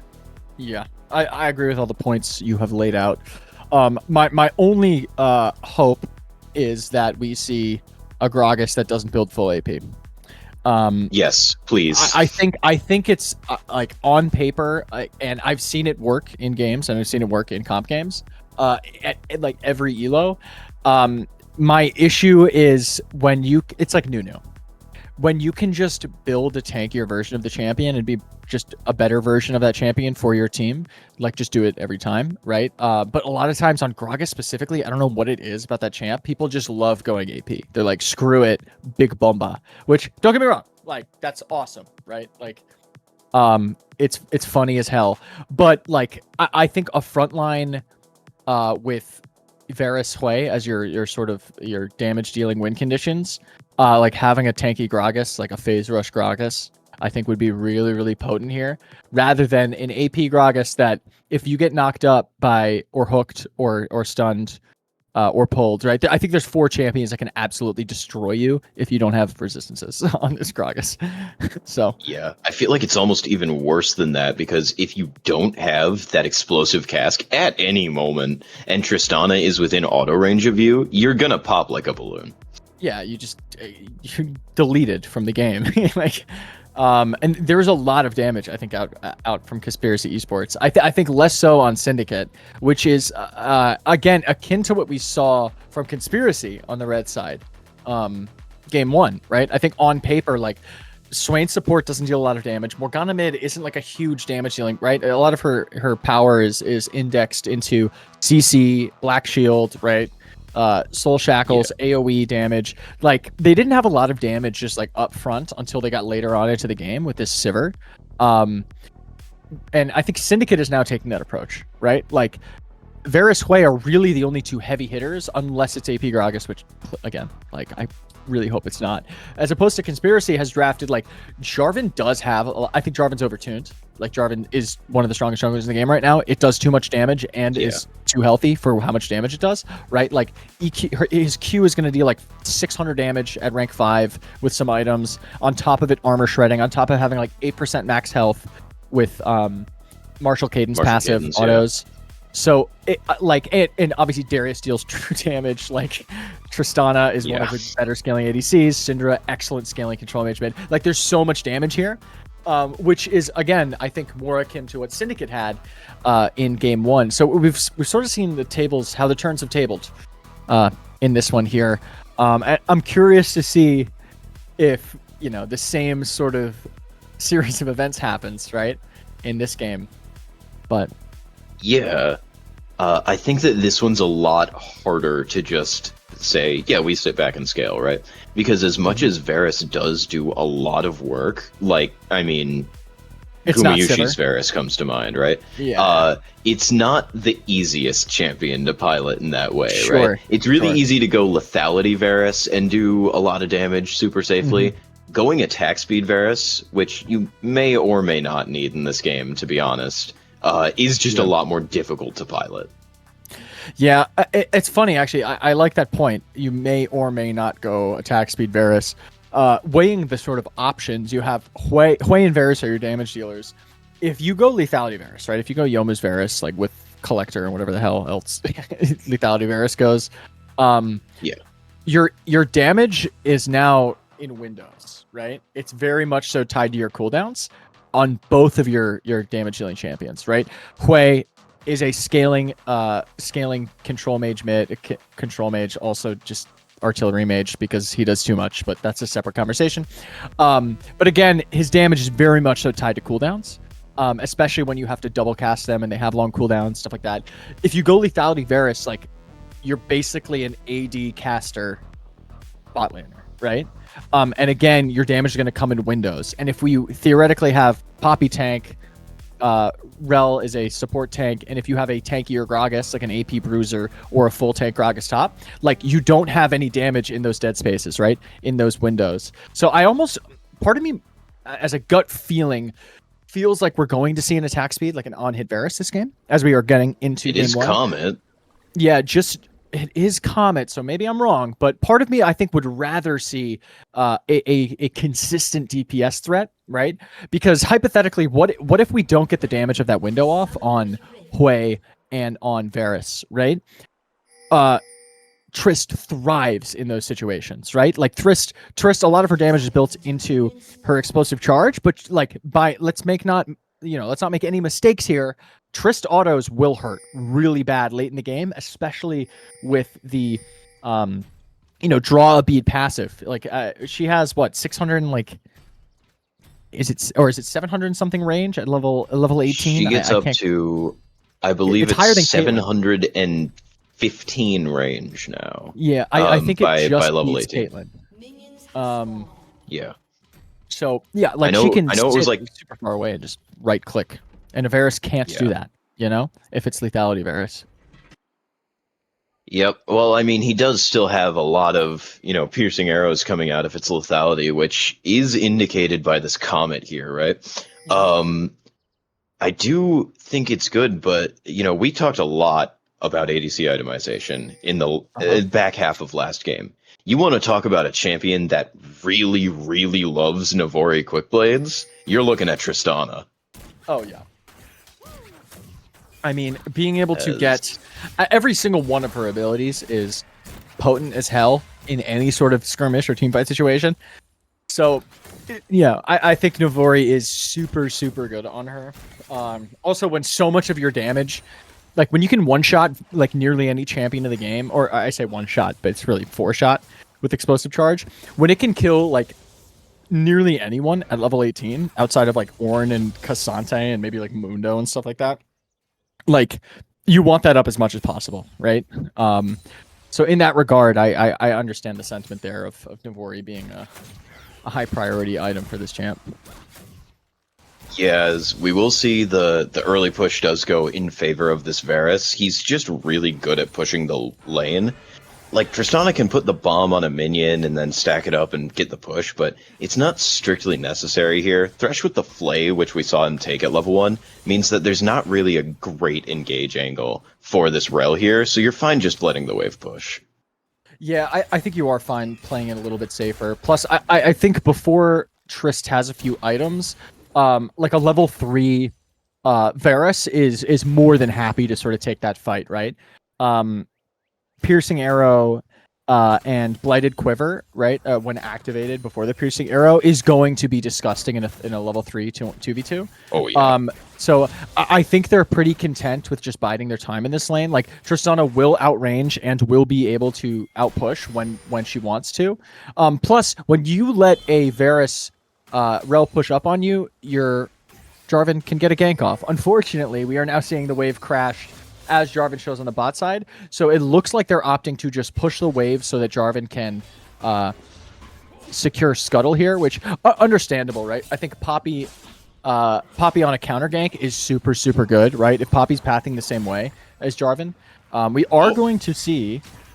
Oh, Death Sentence is going to land. No Deathly Leap to follow. That would have been a pretty ballsy one, in my opinion. So it's just going to be Jarvan taking bot side Scuttle. Backing is immediately going to reset into the top side, looking for that double Scuttle. I think Poppy, who was slower on the clear, is now aware of this. And is Jarvan. The problem is, while Jarvan was always going to path top out of respawn here, that ward from Syndra caught the Scuttle Crab, full health with nobody on it. There's gonna be a fight here. Yeah. So... well, I'll make a point after this. Oh, I don't know who got it, but knockup is going to come through, and Steadfast Presence is going to be used after the knockup, so not much value coming out of it. I don't know who smited there. Both smites appear to have been used at about the same time, and there is no scoreboard at the bottom, so I can't count the CS. But we'll find out shortly. I'm fairly certain that what happened was Poppy smited it about 100 CS early, or health early, and then Jarvan just basically smited it from there and said, well, we thanks. see 32 CS, which is the equivalent of 24 CS from your initial 6 camps, plus 8 CS for 2 scuttles. Yep, and it's blue. It is blue. I could have just looked Yep, at it what is blue. color. That was the thing that I had noted before. I didn't but know. you know, there And was I'm a stuff jungler, happening. by So the way. I am a it's Diamond fine. 2 Once jungler, it's and I taken, it still doesn't forgot matter, that. right? Yeah. One thing I noticed actually before that little scuffle happened is Poppy's raptors spawned before any other camp, meaning that Poppy started raptors, which is interesting to me, as if to possibly look for a 3 camp into topside, but ended up not having anything available on the top side. And what that means is her clear is just way slowed down. If you have to path towards the side lane on your level 1 and then completely switch directions, you waste like almost 30 seconds of a clear if you're looking for some gank. And I think that's part of the reason we see the double scuttle happen, right? Poppy was way behind this Jarvan in terms of clear. And now Jarvan is fully through that second clear, is going to be at 48 CS up to 36. And now see Poppy's on the back foot and has to actually skip a camp to be able to answer this counter gank. So a little bit of... So I absolutely agree with you. That almost certainly is what was going on as Flame misses, and nothing else is happening here. Steadfast Presence is going to stop it. Let's see if Poppy's Stone is going to follow. It is going to hit the Thresh, and Piercing Arrow is going to pick up First Blood. A typical name, though, going in. Bayer is going to have to be popped on Cloudberry, but just not quite enough damage. Yes, there is. EQ going to follow up. Rocket Jump going to be used. Cataclysm coming out, locking Duddy in the Rage Cage. Rel is now going to have to run for her life, taking a lot of damage here from these two, but the Hop is going to be available. That is a 1-for-1. Traded. The ADC goes down for the support. But Conspiracy is the ones who are walking away with a little more gold in their pockets. I don't believe that is because of the First Blood. Most likely that is just because of the CS difference in lanes. Let's get a replay. Walk us through it. Yeah, let's get a replay on this, because it was good from Ninja initially. Hooked the minion, but like whatever. Just barely misses the flay on the angle here, but the Varus, it was a really good turnaround, and Ninja just has nothing left in the tank, so he's going to go down. I think what's really important to note here, yes, Tristan is hitting on this Varus, and it's a little bit risky, right? But it's Iplock who recognizes, I can get the reset for my AD carry here. Gets the level 6 as well on the ult, and they almost get a couple more kills to boot, but just really, really great stuff. Heads up play from Iplock, knowing I'm tanky enough, and I can get my AD carry out. Yep, is going to throw down that Demacian standard. Going to use the Dragon Strike, going to pick up that kill. Yeah, Rocket Jump reset is huge. It's something that's very, very easy to forget if you're not the Tristana yourself, right? That, oh yeah, I get resets on my Rocket Jump here. Done coming out, underway. Isn't going to amount to much. This is just your average control mage things mid lane. Just whacking each other a little bit. But yeah. They're just having a little bit of fun. It looks like the gold differential is coming out mainly from top and jungle. It's about a 400 gold lead. It's pretty even in mid lane, pretty even in bot lane. Varus probably up a little bit just for the First Blood. And Tristana didn't actually get the kill herself. It was the Jarvan. So I think the gold differential mainly coming from the top 2 roles for the side of Conspiracy Esports here. But yeah, I think you're perfectly content, I think, taking that 1-for-1 trade, all things considered, right? I think they're now looking going at onto your Jarvan. Yeah, they're looking because they're not looking at a more favorable lane state, and you know, your tempo setting early game jungler is now has a kill up, right, onto a Poppy. So and it gives them priority both mid and bot, right, with the way the resets work, such that Jarvan can kind of just take this first dragon for free, and Cloud is an excellent one to have. It's funny, last game, as we're actually going to see, Syndicate's responding here. I think this is a good trade, but I wanted to make the point last game, and I'm just remembering it now. It was, I think, Soul Point, right, for Syndicate before Conspiracy picked up a single dragon last game. And it was Cloud right. Dragon, and they picked up, I think, 2 or 3 of them before the game ended. And Cloud Dragon is like the unsung hero, in my opinion, of Drake's. In coordinated play, like being able to rotate that much faster on an enemy team, like, really shuts down their options for capitalizing on mistakes or just making big plays. And it also helps you just push tempo when you are ahead, right? I think all around it is just an always useful dragon to have. I believe it's the highest win rate dragon. My god. A Death Sentence is going to land there. Cataclysm coming out. The Steadfast Presence is going to be used, but it isn't. Oh, not Steadfast Presence. Excuse me. The Rel Magnet thing. But it is not going to matter. Magnet That Storm. is just way too much damage. Yes, Magnet Storm. Her magnets. Science. Barely going to escape Ahop with her life there. That was... That's crazy. I need Riot to check the replay on that, because that is not a Death Sentence that landed. I need to see the hitboxes on this one. What? Yeah, this is BS. If I'm just gonna say it. Like, what the hell? He's gonna walk up to Tristana this kill the wall. minion? No. What in the Excuse me? world? That is not true. Oh my god. Like, is good on crazy. What- Thresh for seeing that, but oh my god, that was egregious. That was insane. That you know how people complain about Nautilus? Nautilus. That was infinitely worse. Did you see the line? Like the actual like chain was like Yeah. it like Yeah. moved 8 feet sideways. That is crazy. Anyway, Be a gank that here is- onto the Syndra though. Yep. Oh, Flash is going to be expended. It says no, thank you. That is a Poppy who is, you know, I mean, as soon as WE comes out from Poppy and you're Syndra, like if you don't have that stun up, not a good situation to be in. So Syndra's going to expend that Flash. Key Summoner down. Hwei does have Flash. Aquaphilus on this Hwei. But it's funny. We're now Yep. seeing the repercussions. I sort of want to get your opinion on this. Like, it's one of the reasons I'm a big proponent of just clear a direction, right? If a gank opens, it'll open in a side lane. But I am never a fan of these Raptor starts on champions that do not start Raptors very well, like a Poppy. Because I mean, look at Jarvan now. He's been setting tempo way faster than this Poppy has been able to, and is now up 23 CS and a kill. So, two things. First of all, I want to touch on the dragon stuff you were talking about, because I'm really glad you mentioned that the Cloud Dragons are so good in coordinated play. The rotation speed is really helping this Jarvan. To the point Yeah, that's of part of it, yeah. the clear, I think Poppy does actually do a pretty good job of clearing Raptors at level was 1. not That Hammer bad, Shock right? does a decent amount of damage, but I do think that it's just very awkward here, as Thresh Lantern's going to bring a typical name to safety on that gank. I think it is just very rough for Poppy in a matchup where, yeah, she theoretically Oh, counters as, gonna land? man, these Play death following up, sentences, but dude. I don't know about that. They were just a little bit too low. Cloudberry is taking low ignite drop. Not gonna quite get enough there. I think the barrier is used, stops most of that ignite damage. And before you continue with your point, let's get this replay here. Dark Passage is going to be used very early. They're now on low health with 3v2 situation. I don't know if I ever want to take this fight. It's a great hook, but I mean, it's a full health Varus with piercing arrow up. Well, I think we got to talk tragic. about how Ahop played that fight, right? If Tristana stands there, she gets 2 more autos in and that Varus dies, but she can't do that because the Rel is zoning her, right? So it's really, really good stuff from that support to know that you can change the course of that fight. Absolutely. Oh, stun gonna hit Hwei. Aquafila's gonna eat a ball Yeah. in the head. Not What were we enough talking damage about yet. before? This is not a Hextech companion. We're gonna talk wanna see about this. how the Syndra could die. Absolutely. Get the stun off. There is Poppy. There is the flash.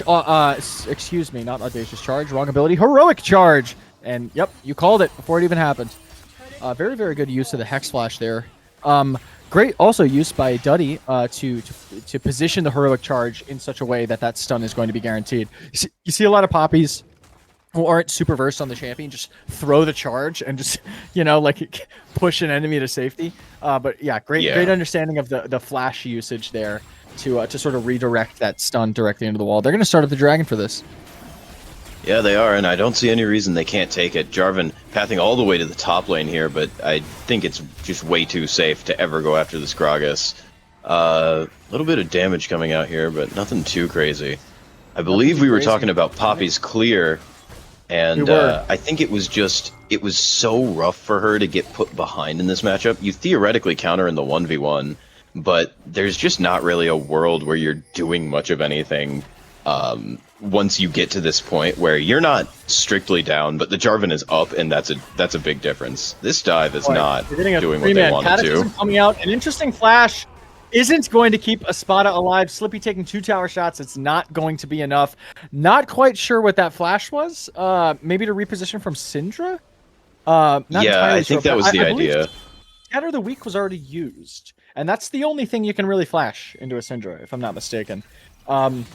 But yeah, they're going to get the kill on Espada. They're going to recognize the 3-man and push this bot, but Oh, Yeah, I Aquafelis really now like this gets cross-map Deadly play, Sentence. especially That with is the this. Demacian standard coming out. A lot of damage coming out. Is Quay going to have enough in the tank to get out? Flash is used, but Dragon Strike is going to be able to pick up the kill, and they're going to push mid. They are going to lose bot, so a little bit of cross-map trading here. We lose Gragas and Hwei for a tower and a tower. So, I mean, I guess if you're Conspiracy, that's better. Oh, it's a flash of ball drop is what it was. But Yeah. Okay. We are going to get the Herald start in the mini-map here, as Oh, I don't think we saw this at all. Oh, wow. Really, really good use of both the Magnet Storm and the Steadfast Presence. Was that a flash? That was a flash to the lantern Ay, ay, just ay. after it Oh, expired. so rough. And then in another play. Okay, yeah. I mean, this is just clean, right? Death Sentence is landed, and Jarvan Thresh is a disgusting combo. Dragon Strike has way too much range. Riot nerfed this champion. I'm abusing it in solo queue, and I still think it should get nerfed. I think it is getting nerfed. I need to go read the patch notes. But You'd have to imagine, right? yeah, it's just way too effective at what it does. Like he shouldn't be able to do that much damage, right? Like if I can build Shojin, Black Cleaver, and Sundered Sky and just be constantly EQing, I shouldn't be able to 1v1 like, you know, like in ADC Everyone. or something like that. Slippy is going to get the Apprehend out. A Cataclysm's going to come out. There is no more slide for this Gragas, and he is going to eat the end of Darius's blade. A Flay is going to be used now in the mid lane from the Ninja. Oh, Corrupted Chains coming out. Is the Piercing Arrow going to be enough? It is not going to be enough. They are now playing Runaway, as Cloudbreed's going to take half his health from that Syndra Ball. And that is going to be all she wrote for this engage in the mid lane. A little bit of Comet damage coming out. Speaking of Comet, we haven't checked in on our conversation from earlier on what the hell this Varus is building. I completely forgot to... Oh, nope. So it is lethality. He's got that Ghost Blade. He's got the tier. He's building towards the Manamune, and he'll be doing a decent amount of damage. Although I feel like the damage should have been a little bit higher in that fight there. I feel like you should be threatening Tristana from just about half health, as turret does go down to the Herald here. So I was certainly shocked that she took so little damage. Yeah, was waiting for... So Piercing Arrow and I think Bloody Quiver appear to be used at the same time there, but waited for the full charge. Corrupted Chains comes out, and you have a Serrated Dirk and a Yomu's. You don't need the full charge. You just need to be in arrow range, I think, for that Tristana to go down from half health. So maybe just a little bit of a miscalculation in terms of how much damage that Varus actually did. And it's funny, I almost, I don't want to like amend my statement per se. I did have a discussion. Oh, Yomu's is going to get popped, but I think, yep, there's an understanding that Iplock is in the wings here on the Jarvan. But to finish my point, I think I would have, at first glance preferred an on-hit Varus for the reasons previously stated, right? Like not being so tied to cooldowns.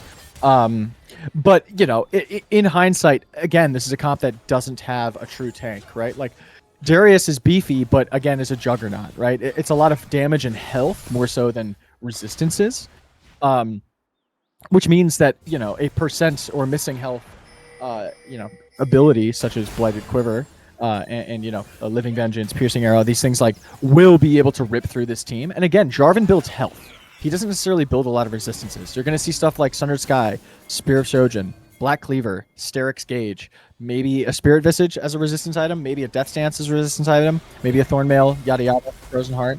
But it's not like a true tank. Jarvan is, by all means, a bruiser and a tempo-setting jungler. But anyway, we might have a fight break out here. Maybe we just might. The dragon is about to spawn, and I think you make a lot of really good points. It's kind of why I didn't really comment on it, right? Because I don't think there's a bad answer. I just think it depends on how confident you are in pivoting or piloting rather that attack speed variant of the Varus. Mm-hmm. And it looks like the dragon is just going to be given over. There was some play topside. They're moving into the jungle now. Syndicate is so. Conspiracy going to grab that dragon. First two already, and they're well on their way. Or sorry, they get the first and the third. They're well on their way to getting a soul.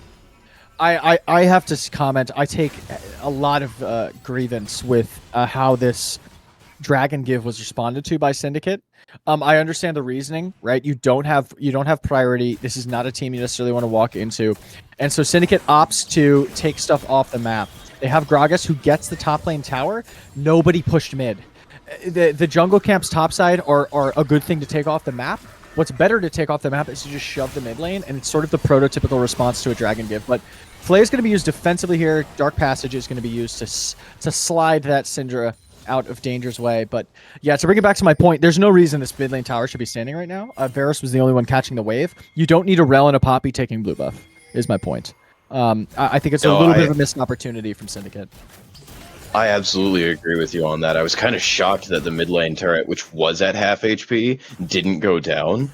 And that's just sort of speaking to the fact that I think what they were really worried about there was the possibility of someone answering that play, them saying like, Conspiracy saying, we've got this, we're going to send someone to another lane, like Darius is here. But this Otacon's just going down. I mean, that's 2 objectives in a row, like, for free, basically. Yeah, like, okay, they took this top one's tower actually previous for free. play. Yeah, this one's legit free. The other one was freer than it needed to, or they could have lost more in that trade. It should have been 2 towers, but it was only 1. And this one was literally free, right? They didn't have midway pushes. Well, they can lose way. Flash is going to be used on Aquafelis. That's going to be a handful of damage coming on an Iplock, but again, that EQ comes out, isn't going to connect though, as we are going to see Iplock eat a lot of damage. Hui does so much, as well as Varus Piercing Arrow. That is 1 member down for the side of Conspiracy. Let's see if this 4v5 is going to be taken any further. A-Hop is going to take a lot of damage from Explosive Charge. We are now playing a poke fight. They're going to try and play around this zoning. Dark Passage being used to take Cinder to safety. They're going to recognize that they don't want to take this fight. Scatter the Weak used defensively here, as well as the Death Sentence. I think that's going to be all she wrote for the fight. Iplock not quite landing the EQ combo to knock up Aquafelis and eat so much damage off of that whiff there. And is going to lose his life for it. I think that the backing out in the way that they did here, Conspiracy, is actually kind of a mistake. The mid turret's going to go down. There's no real way to stop it. But you had Syndra held onto that unleashed power as Slippy's headed in here. Slippy just dies, not realizing how much damage is going to come out. But Duddy eats the Syndra ultimate. That is explosive. Rocket Jump going to be used. But a flash stun is going to follow up to make sure that Varus gets out alive. But that is so much damage coming out from Tristana. Varus going to go down on the backside. Rocket Jump reset plus Dark Passage is going to mean this Tristana is in range to keep doing damage. But Espada and Aquafelis are going to recognize this is not our fight to win. We've already lost. They're going to play safe. But Death Sentence landing again. EQ to follow. Flay is going to whiff, baby. Can you use that body slam to get out of here? Scout of the Week is going to be used. Oh, nobody used the blast cone there. Oh, follow up from Iplock, but you're in a little bit of danger here. Remember, the Hui can take your entire health bar away from you. Just did it. It's going to wait for the team to get the mid wave in. Let's go into a replay here. Let's talk about this, okay? Because this is the exact sort of thing I was talking about on the re-engage. It looks great initially. Slippy basically just dies. There's not much else to say about it, but some very good plays. You'll notice Scatter the Weak cancels the Keeper's Verdict here, and that Unleash Power just means that there's nobody to threaten this Tristana, as, yeah, this flash hook was incredible.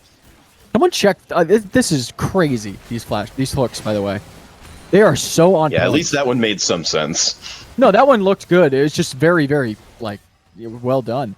My point here, Scatter the Weak is hit. Every day of the week, I'm hitting Blast Cone before he can flash, right? Yeah. I'm a big proponent of understanding, using Blast Cone. Like, it's a tool that can be used. And when you get the CC off, and you have the ability to stop him from using it to get to safety, and you can put him in a worse position, I think that's one of those things. Like, if I'm Syndra, not even kidding, I'm flashing over the Blast Cone just to hit it. Because I think you get the kill there every time. I don't know if I would go that far, but Oh, I'm crazy. Oh, Ninja now in a bad spot. You have to use the box. Actually, surprisingly tanky. Cataclysm, though, is going to lock his own teammate in there, but for some reason, not enough damage coming out, but this Piercing Arrow and Hui ultimate is going to be enough damage. Double kill going over to Aquafelis. Unbelievably interesting Cataclysm usage there. Apparently, Iplock said, you know what, we're winning this game too hard, and decides to kill his own support. Yeah, I'm not sure about that one. I think I could be wrong, but I almost think that Thresh was out and then went back in, and that's why that hit. Yeah. It was hard to tell, but that may have been why he got locked in the Cataclysm there. It was a great angle for the Cataclysm, but the follow-up just was not in position. Yeah, but when you're when you're fighting in that choke though, and you've got like what was that? That was 3 members or 4 members of Syndicate locked in with 2 members of your team. Like so, most of this fight is stuck in a choke. I would rather be Hui and Varus in a choke every day. Oh of the yeah. week, right? Like than a Darius. Like there, you just all of your damage can come out on exactly the targets you need, and you're not gonna miss, right? Like that was a huge Hui ultimate, and Piercing Arrow, Blighted Quiver is just guaranteed hit there. I almost would have preferred, right? Like that was a tanky Thresh. He survived a while. I can only imagine that's Aftershock and Bone Plating plus Locket of the Iron Solari. Is that what that item is still called? They didn't change the name, right? It's Celestial Opposition, right? That that also plays into it. That's the support item upgrade he takes here, and it does yes. just do a lot for him.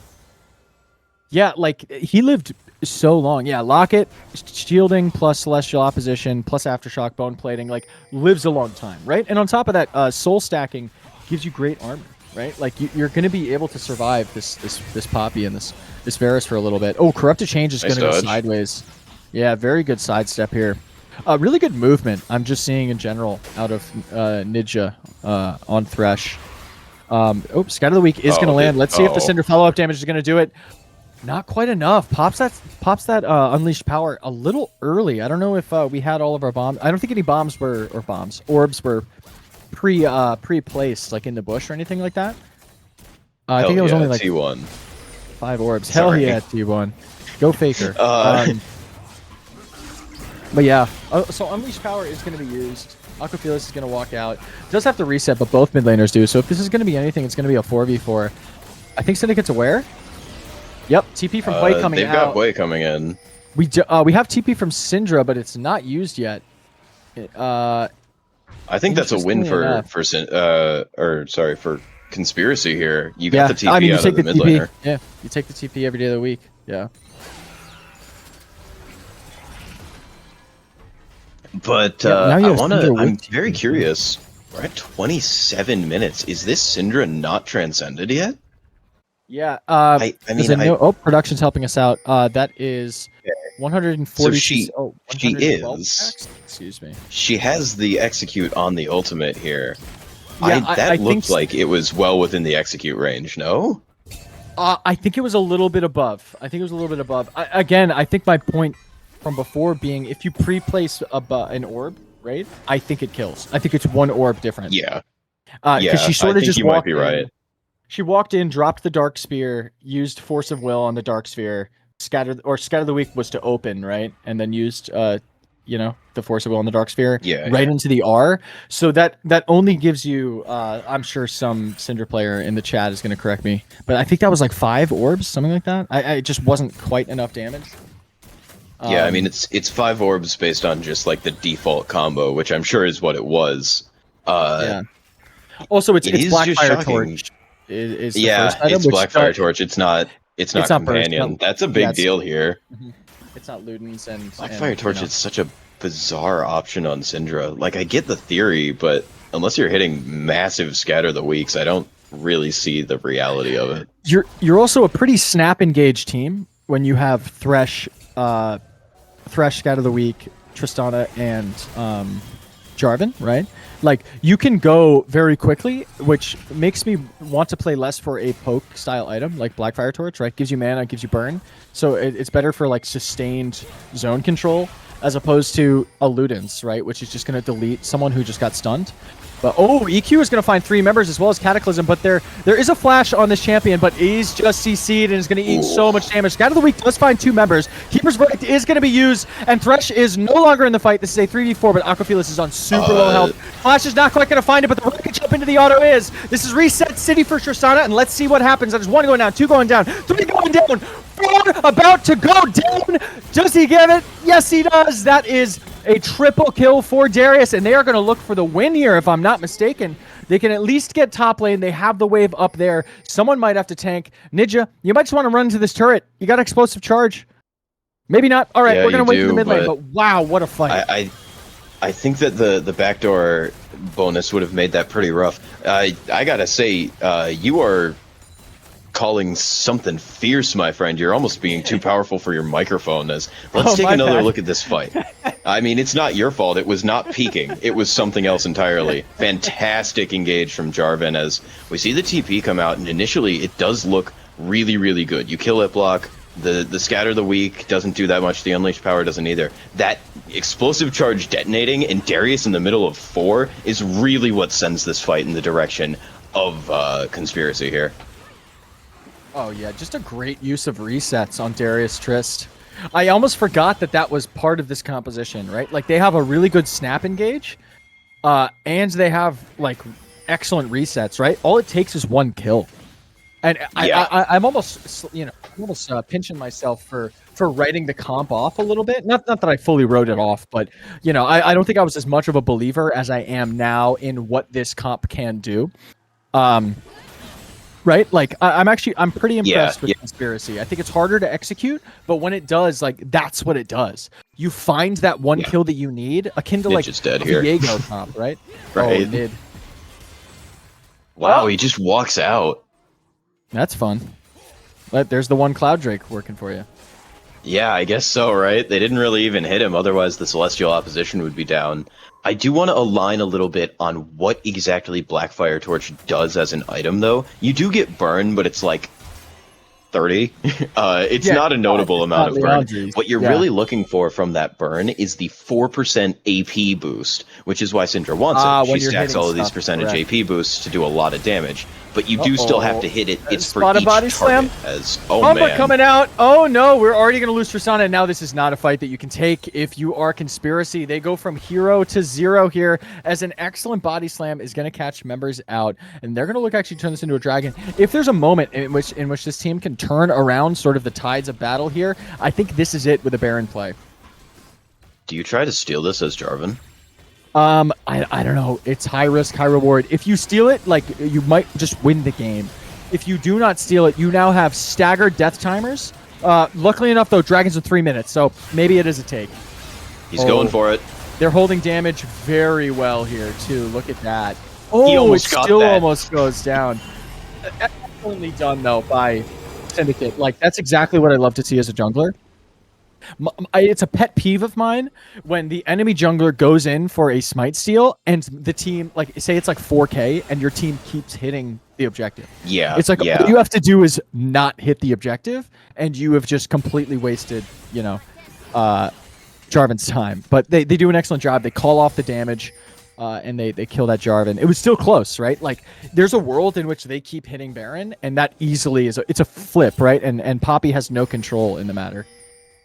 Well, so I think what caused that to be so risky, I'm pretty sure Varus used that blighted quiver enhanced piercing arrow, and it went through the Baron into the Jarvan, and he didn't die, right? His Sterix popped or something. And because of that, now it is realistically in smite range, and you have to do that smite fight. Yeah. Thank God for if you're Poppy in that situation. Nothing feels worse, right? Like, just speaking from experience, it feels so bad to lose like pivotal objectives like that, right? Like, this is a huge tempo swing to help Syndicate get some footing back in this game after what was a catastrophic fight previously. So like nothing feels worse than like, oh, we just got a sick pick. This is our Baron play. Let's take down towers. Let's get some gold back in our pockets, only to lose it because your team didn't coordinate damage on an objective, and the enemy jungler just got to walk in for free. But yep, we're gonna see them actually utilize this Baron pretty effectively. I like this. A lot of teams they'll go for like, oh, let's catch waves, let's CS. It's like, you have Baron, like you got to push waves. So they're Syndicate Coke using this very effectively here.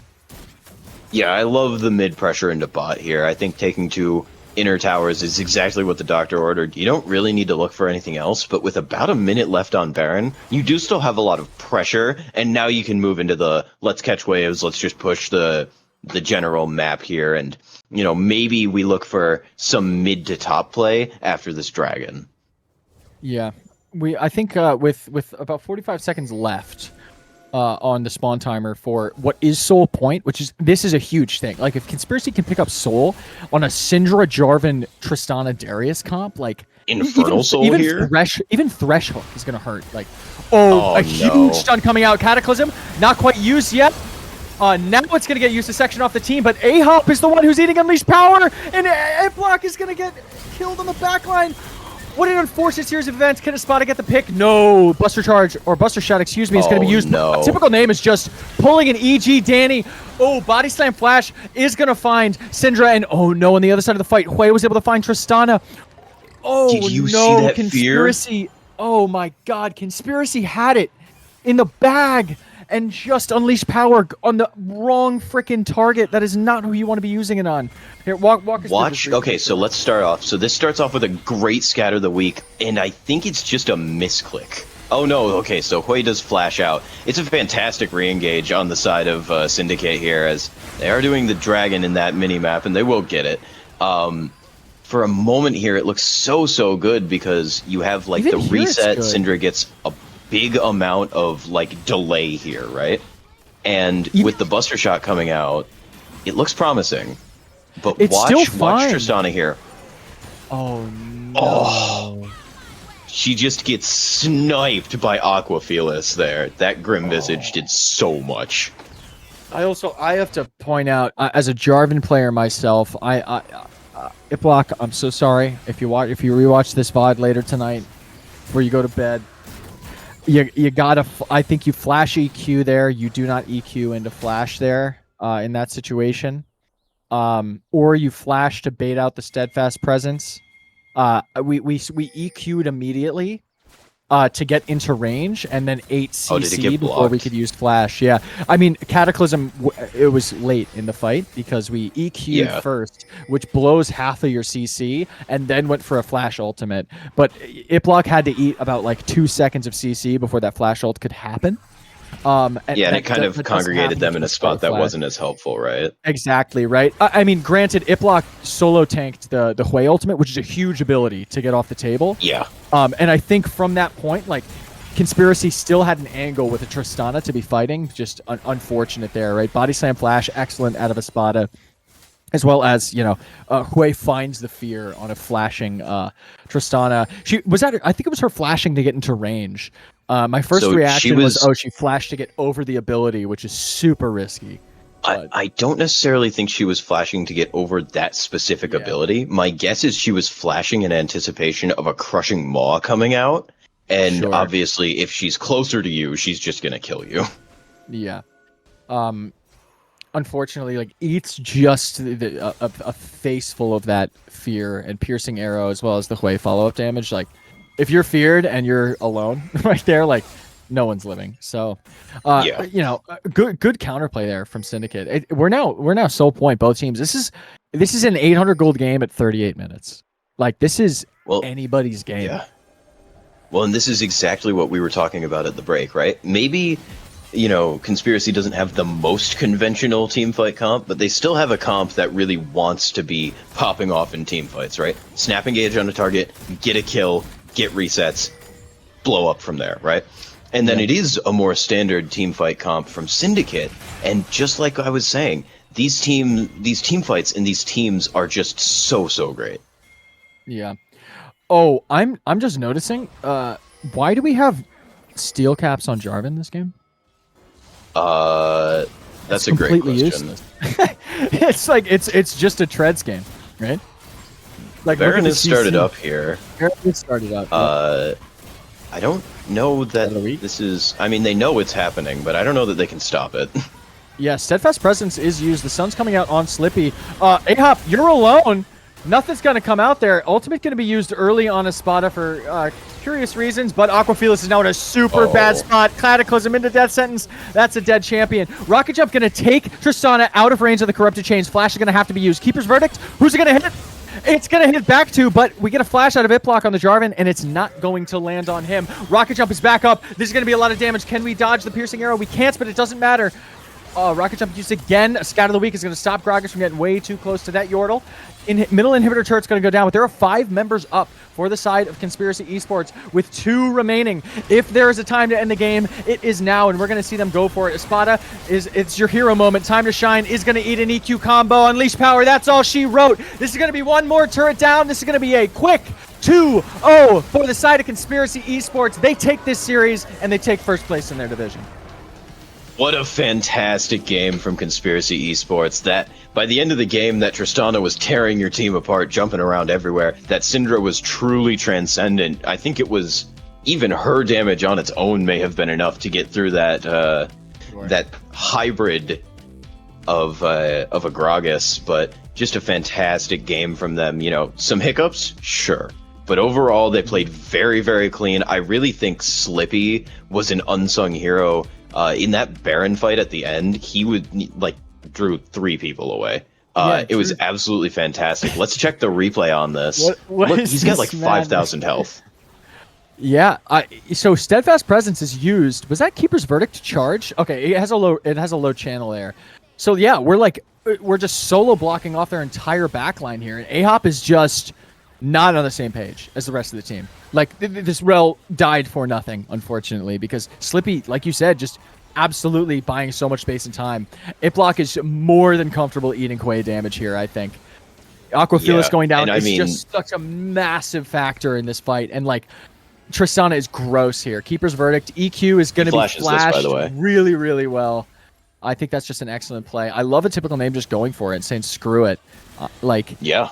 EQ follow up. There's the rocket jump. Great scout of the week. It prevents a spotter from going for that body slam onto that Tristana.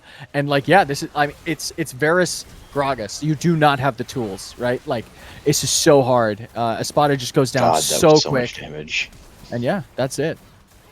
I mean, I am thoroughly impressed, like genuinely, with Conspiracy Esports this series.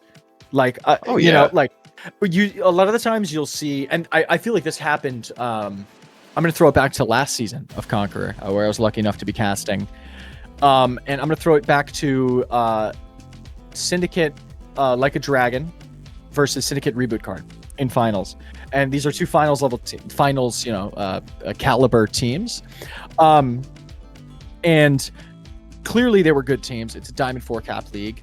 But there was still a lot of missteps, hesitation, right? You could tell like finals nerves probably there. But still like not the cleanest gameplay all around, right? Still clearly talented players, but like you got to see a lot of sort of, this was a misstep. Somebody got overzealous. Someone overstayed, right? Someone whiffed this.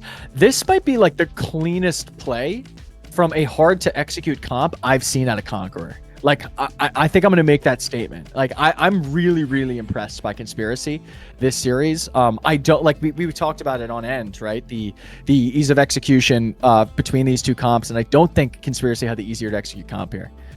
And they did it. Yeah, I mean, I think you're making a lot of great points. They really, really pushed the letter on a lot of these plays, and sometimes it didn't fall in their favor. More often than not, it did, right? We just saw, I mean, I can think of 4 or 5 times where Slippy's in the middle of 4 people. He died once. We saw Ninja hitting hooks left and right. Incredible gameplay from him, right? We saw a typical name pushing that letter that we talked about, where just jumping in over and over and over again. Jumping defensively was like not happening in his mind, and he made it work, right? Died a little more than maybe you'd want to on a Fed Tristana there, but he absolutely was running the show once he got that first and second reset off. Yeah, and you know, I do have to give credit where credit is due. Akin to what we said in the first game, Aquaphilus, Cloudbree on mid and ADC. They clearly, look at the damage numbers. Like they are doing their job this game, and not to say that the rest of the members aren't doing their job. My point being, clearly this team was 3-0 going into, they're now 3-1, right? They're in second place in their division. This is by no means a bad team, a middle of the pack team even, right? Like this is one of the best teams in the league. And clearly they have pieces that are working very, very well. And I think it's Aquaphilus and I think it's Cloudbree. I think they understand what their roles need to be doing. To me, this team is one step away from, and part of it might just be like a draft thing. Like minor tweaks in draft. I think you made some excellent comments after game 1's draft about minor things that could be changed that really hone in what their identity is as a team, right? In game 1, they were half leaning into a poke comp.